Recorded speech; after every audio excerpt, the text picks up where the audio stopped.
Oh yeah, Team Fortress 2, one of my favorite games, but this wasn't the first Team Fortress game I fell in love with. Some of you might recall Team Fortress Classic, the Half-Life 1 modification. And true, that game was awesome, and I played it more than I like to admit. But that game was actually a remake of the original title released for Quake 1 back in 1996.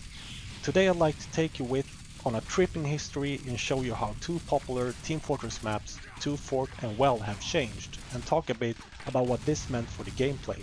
But before I do that, I want you to take a look at this piece of gaming history.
Yeah, if you don't think that's awesome, I don't even know who you are. I don't even know why I'm talking to you.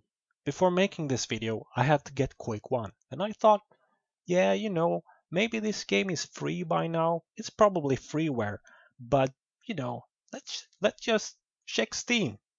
And I kid you not, as soon as I saw that store page, my mind was flooded with the despair and sleepless nights of my childhood, and I was like, man, this game was creepy.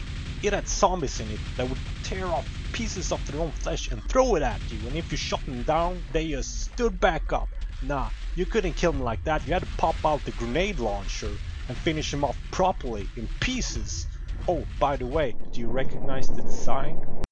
Yeah, that's right, the pipe bomb comes from Quake 1. Anyway, moving on to a familiar map, 2 Fort, you should probably be able to recognize the basic layout right away. But over here we got the capture point, so a good sniper could actually pick you off right before you capture the flag, which was of course very annoying. Here's the spawn area, and you notice how very dark these maps are. Over here's the grid, which the soldiers would be able to rocket jump up to, and down here was the flag room, but no pickups whatsoever. Over here is one of the respawn points where armor, health and ammo would just lay around on the ground, and if you picked one up, another player would have to wait for it to respawn. So sometimes the trip back to spawn was pretty much pointless, which just indicates how very fast-paced this game was. So over here we have an elevator to the flag room, which was also there in Team Fortress Classic. It was a way for the enemies to get down and your team to get up. So I'm just gonna jump down here, lose some health, and over here is our resupply area. Funny thing, enemies could actually be inside your respawn area. And over here is the flag. Beautiful! Alright, so jumping ahead, I'm here in the enemy base, gonna do a quick rocket jump up to the grid here and head for the flag.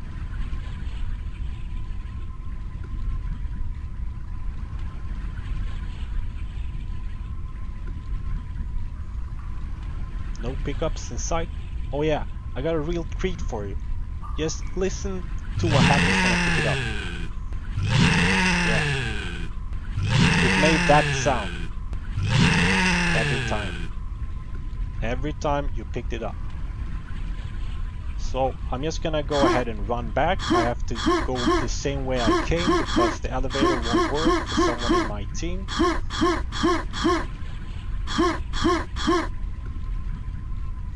Heading out to the battlements. think I'm gonna take the water route. Jump down here to the sewers or water access, which is entirely flooded, and you would actually start to choke just before you hit the surface. You would ascend just a bit debuffed and a bit easier to pick off. There's nothing over here. Let's go climb these stairs real quick.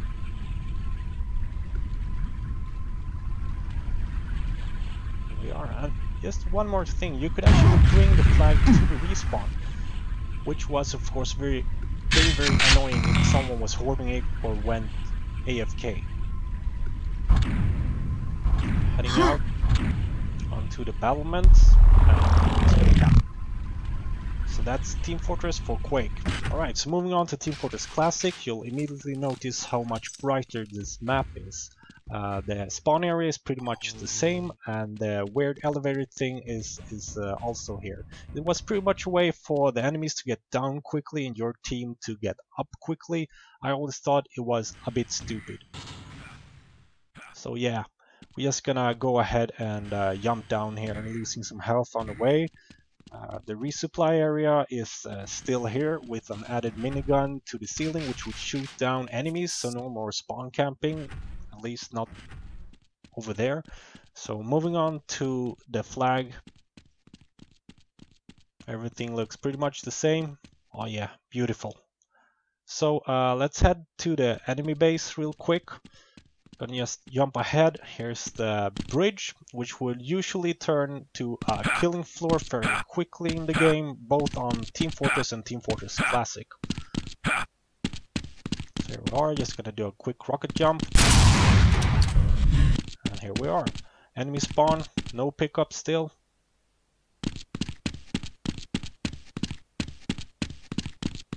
And even down here in the basement, you will notice that the map is way brighter. So we're gonna pick up the flag. You have the enemy flag. Yeah, sounds a little bit better, don't you think? So taking this way won't really be a good idea because we have to do a rocket and grenade jump duo, which would drain our health pretty quickly. So we're just gonna take this way instead. Going for the battlements. Over here. As you can see, very little protection. Gonna jump down into the water, take the sewer access. And just like Team Fortress, you would start to lose health in this long corridor just before you popped out of the surface, which would mean that you would pretty much be debuffed when you got up there. Just gonna head up through these stairs, which would be a grenade trap pretty much. And just like in Quake, you would be able to bring the flag to the respawn, which would be annoying when players hoarded or was AFK. Out to the battlements, and we're just gonna cap it real quick here. That's Team Fortress Classic. You captured the enemy flag. Moving on to Team Fortress 2. As you can see in the spawn area, there's these cabinets containing unlimited supplies of health and ammo, making the trip back to spawn a good idea if there's no other alternatives and you're close enough. The spawn area is pretty much the same, but there's pickups here, both health and ammo, which adds to the player's survivability. The grid is also intact, and the yard area looks pretty much the same. So I'm just gonna show one more thing. There's no capture point here. This is just our normal battlements for sniper showdowns. And as you can see, there's a lot of added protection at the bridge from various angles, which makes the survivability increase. I'm just gonna show you one more time here. So multiple angle protection, it makes this place a little bit less of a killing floor in this game. I'm gonna run across the enemy spawn and down to the flag room across the pickups. As you can see over here, more detail, more pickups. Just gonna go ahead and grab the flag, which is now a briefcase called the Intelligence. Just gonna pick it up. And this time I'm gonna take the left side because you can actually ascend it now. Here's the resupply well known low. And look at this! Stairs! There's stairs here.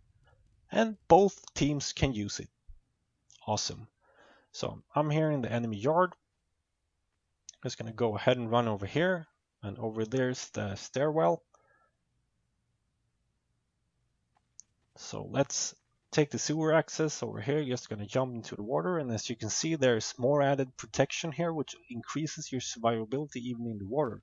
The corridor is not flooded this time, which means you won't be debuffed. In fact, there's even health pickups and ammo pickups over here.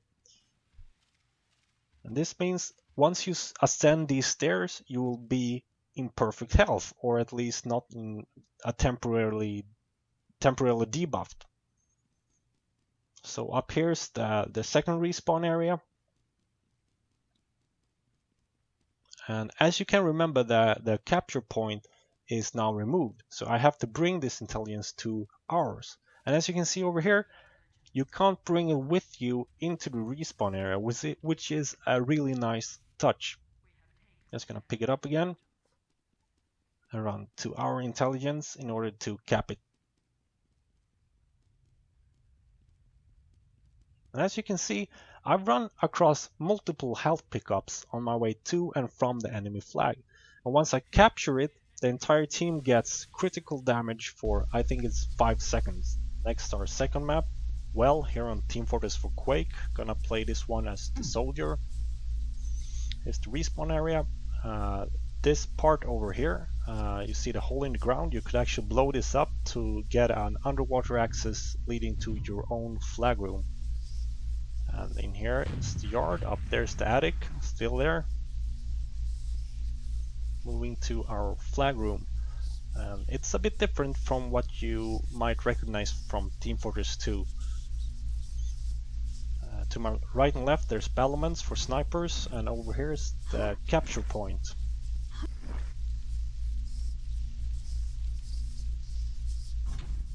To get up to the battlements we had to take these lifts, and the flag or the key on this map was located behind these bars. In order to get there you had to run over here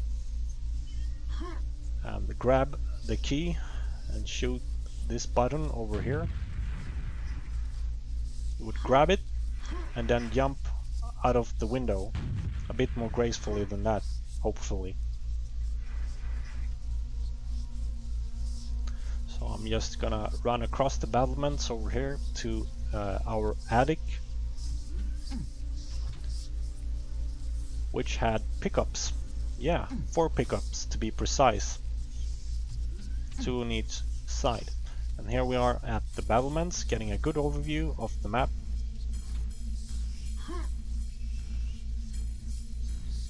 Back to our yard. So jumping ahead a bit, just gonna leave our base. At the river in the middle here, if you jump down, you will see these bars here, but a demo man could actually blow these up to allow a different route to your flag room.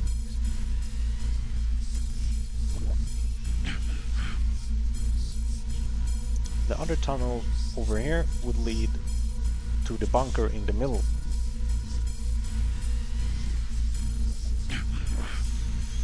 And this bunker would fairly quickly turn into a killing floor because there was close quarters. Players could lob in grenades and rockets through these holes in the wall. I'm just going to give you a quick overview of the map here. Heading for the enemy base, which of course also had these this blocked path which a demo man could open up. Run into the enemy base across the spawn, which were here and there. Here we are at the flag room. Let's take the lift up.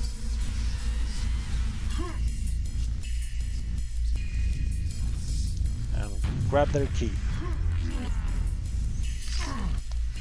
And you can probably notice the satanic music in the background of this map, which was very disturbing and still is. So yeah, I'm just gonna show you that pipe over there would lead to the river in the middle if a demo man had opened up the path. So running past the enemy spawn.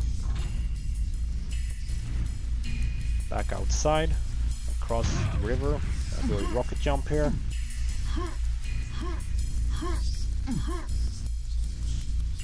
And of course I have to shoot the button to get in. And just like Two Fort, you could bring the key into the resupply.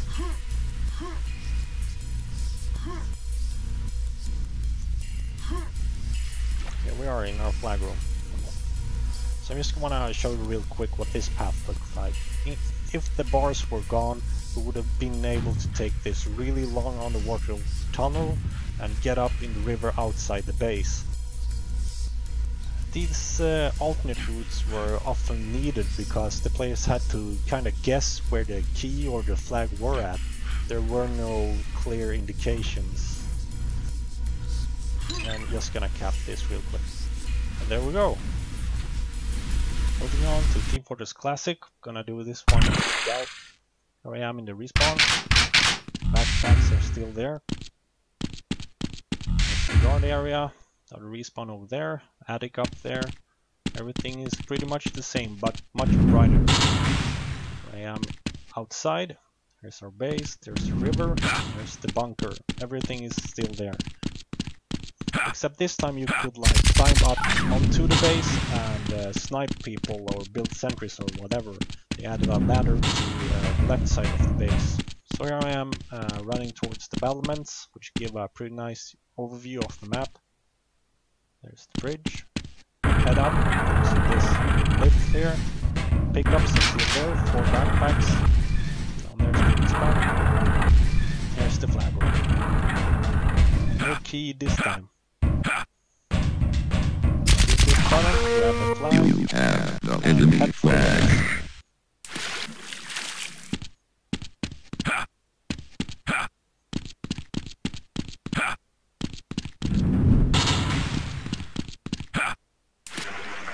The underwater access to the bunker was also there.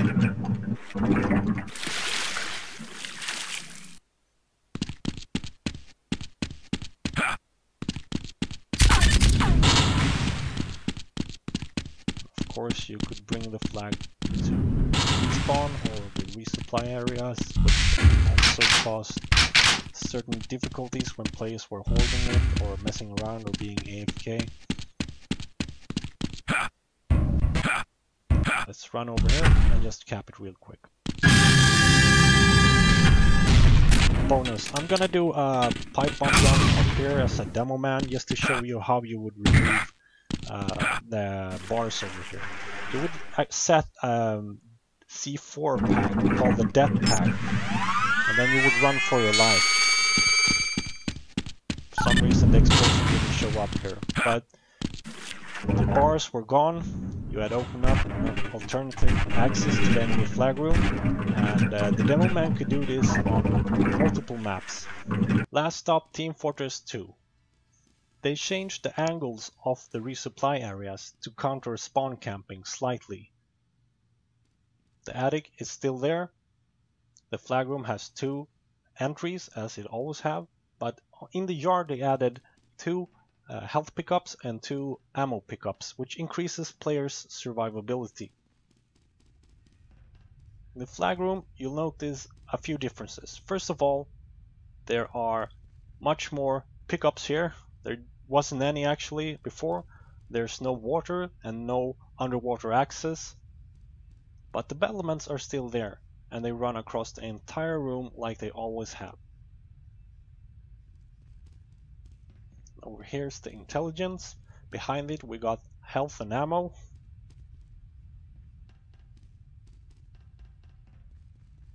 Run across the battlements to the attic.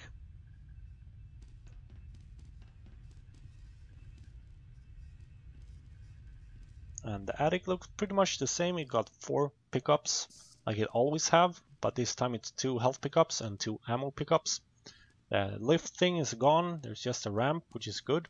As you can see here, there's just so much protection on this map. You can, as a sniper, you can pretty much see the enemy's battlements and you can see your half of the map.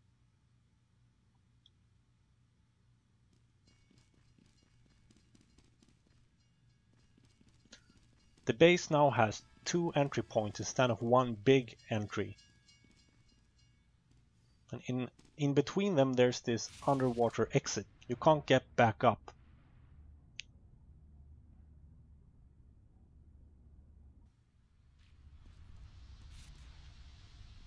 Yeah, and as you can see, there's just so much cover in this map, which makes retreat a strategic thing in this game. In the middle we don't have a bunker, we got a maintenance jack instead, and every once in a while a train comes rushing by just through the maintenance rack, and it just kills everything in its path. It means that the bunker isn't really a place you can be for that long, but it's still a killing floor.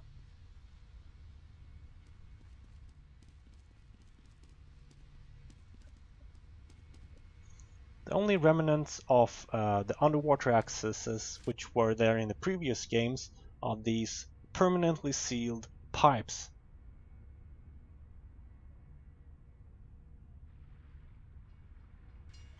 So let's go for the intelligence.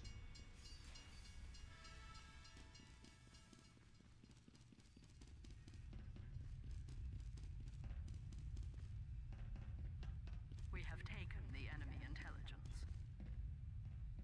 So let's head for our base now. Just want to show you one thing.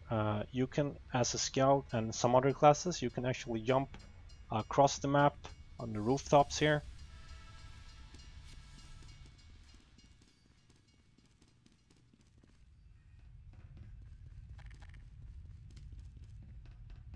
Yeah, it's ours now. We have secured the enemy intelligence. And there we go.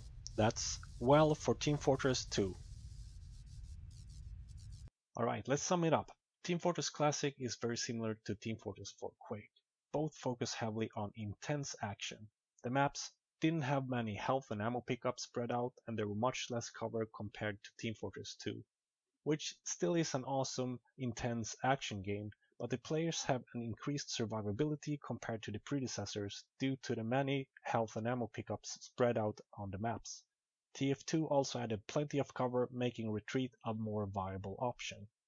And that's it for this time. I hope you enjoyed this video. Be sure to like and subscribe, and if you have any requests, let me know in the comments.